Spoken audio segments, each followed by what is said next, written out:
Shalom, perkenalkan nama saya Evangelis Dr. Indri Pardede Arya. Saya sudah menikah, anak saya ada 4. Hari ini saya mau menyampaikan bagaimana Tuhan begitu luar biasa dalam kehidupan saya dan keluarga yang total mengubahkan dari yang sangat tidak layak menjadi dilayakkan Tuhan. Kita buka Yesaya 41 ayat 1 sampai dengan 4. Tapi sekarang beginilah firman Tuhan yang menciptakan engkau, hai Yakub, yang membentuk engkau, hai Israel. Janganlah takut, sebab aku telah menebus engkau. Aku telah memanggil engkau dengan namamu. Engkau ini kepunyaanku. Apabila engkau menyeberang melalui air, aku akan menyertai engkau. Atau melalui sungai-sungai, engkau tidak akan dihanyutkan. Apabila engkau berjalan melalui api, engkau tidak akan dihanguskan. Dan nyala api tidak akan membakar engkau. Sebab akulah Tuhan Allahmu, yang Maha Kudus Allah Israel, Juru Selamatmu. Aku menebus engkau dengan Mesir dan memberikan Ethiopia dan Sheba sebagai gantimu. Oleh karena engkau berharga di mataku dan mulia, dan aku ini mengasihi engkau, maka aku memberikan manusia sebagai gantimu dan bangsa-bangsa sebagai ganti nyawamu. Ayat ini adalah ayat emas dalam kehidupan saya. Karena ayat ini yang total mengubahkan cara pandang saya, pola pikir saya, bahkan seluruh kehidupan saya diubahkan melalui ayat yang luar biasa ini. Ternyata kita berharga di mata Tuhan. Tadinya saya pikir saya sudah tidak punya pengharapan, sudah tidak punya masa depan karena kehidupan saya yang sangat-sangat tidak baik. Kalau dari mulai kecil, dari mulai lahir, jelas saya Kristen. Papa sangat aktif di gereja, mama sangat-sangat aktif di gereja, jelas. Bahkan mama saya adalah pendoa yang luar biasa. Tapi tidak membuat otomatis saya menjadi anak yang luar biasa di mata Tuhan. Saya terlalu dimanja karena saya anak paling kecil dari 9 bersaudara. Dan orang tua saya sangat diberkati.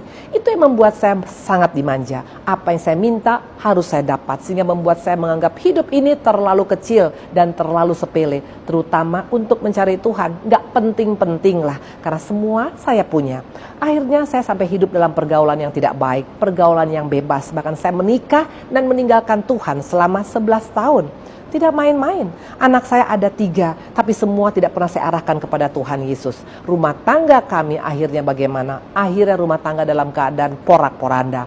Karena jelas tanpa Yesus di dalam rumah tangga tidak akan mungkin ada satu kebahagiaan, tidak akan mungkin ada satu kesepakatan.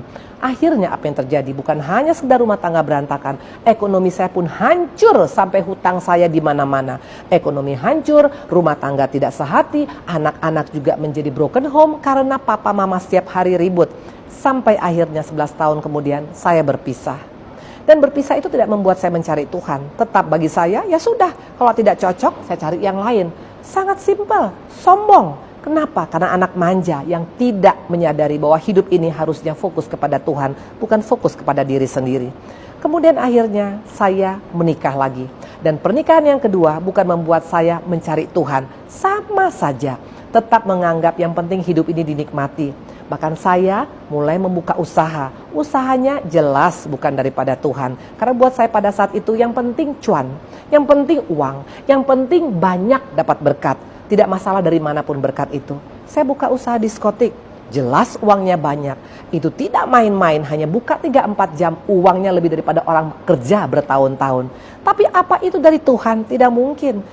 Sehingga membuat hidup kami semakin berantakan. Dan apa yang saya tabur itu yang saya tuai. Gara-gara saya membuka diskotik, suamiku jatuh dalam perselingkuhan demi perselingkuhan. Dan terjadi ribut setiap hari. Dan itu yang saya alami dalam keluarga saya. Kehidupan saya, rumah tangga saya tidak lebih baik lagi, ya. Jadi waktu saya bercerai dari yang sebelumnya, saya menikah lagi. Tapi pernikahan tidak membuat lebih baik lagi. Karena apa? Karena saya tidak pernah mengundang Yesus dalam hidup saya. Tiap hari kami ribut. Masalah perempuan, masalah minum, masalah narkoba. Dan suami saya memang edik dengan minuman, dengan narkoba. Tiap hari, sangat tiap hari. Anak-anak juga berantakan, ekonomi juga berantakan. Bahkan sampai terakhirnya suami saya masuk ke penjara karena akibat daripada narkoba. Bayangkan pada saat suami saya di penjara, saya lagi hamil 3 bulan. Dan bukan hanya sekedar hamil, saya dalam keadaan sangat tidak berdaya karena tidak bisa jalan selama sampai melahirkan. Ada varises dalam perut saya membuat saya selama itu setiap ke penjara dalam keadaan tertatih-tatih. Itu saya alami. Yang menjadi pertanyaan, apakah membuat saya mencari Tuhan Yesus? Belum. Wanita seperti ini adalah wanita yang keras kepala, Jangan sampai itu terjadi dalam hidup kita. Karena selama kita tetap mengeraskan hati, tidak akan pernah terjadi pemulihan dalam hidup kita. Itu saya alami. Saya tetap merasa aku bisa. Aku harus berusaha dengan kekuatanku sendiri. Padahal Tuhan sudah menunggu. Tinggal kita berkata, Tuhan, I surrender. Tuhan, aku menyerah. Tapi itu tidak saya lakukan. Sampai akhirnya kemudian apa yang terjadi pada saat saya mau melahirkan. Dokter mengatakan anak ini kemungkinan besar bisa cacat lahirnya. Karena terlalu banyak saya diberikan obat untuk menahan kandungan saya, karena sudah berapa kali mau jatuh karena saya stres luar biasa. Waktu itu seorang hamba Tuhan memberikan ayat yang Yesaya 42 ayat 4 tadi. Dikatakan, Ibu Indri, engkau berharga di mata Tuhan, Tuhan mengasihi engkau.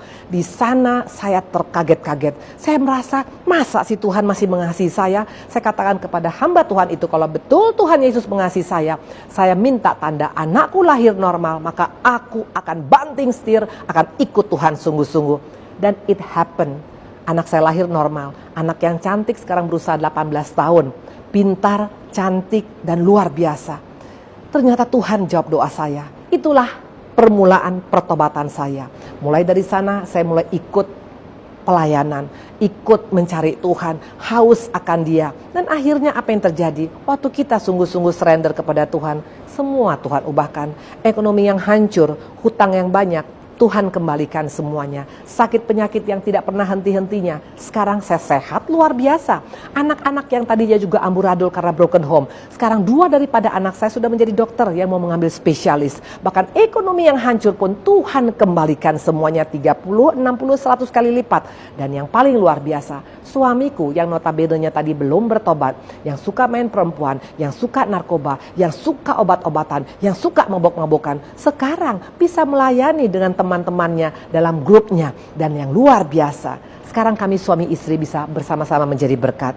Hari ini saya melayani di namanya Sungai Sukacita Ministry.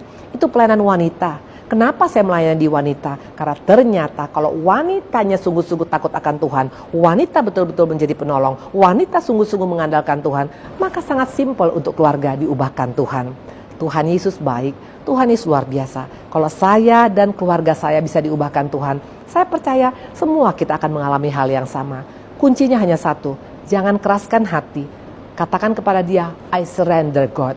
Waktu itu kita lakukan, perkara besar akan kita alami bersama dengan Tuhan. Tuhan Yesus baik, luar biasa.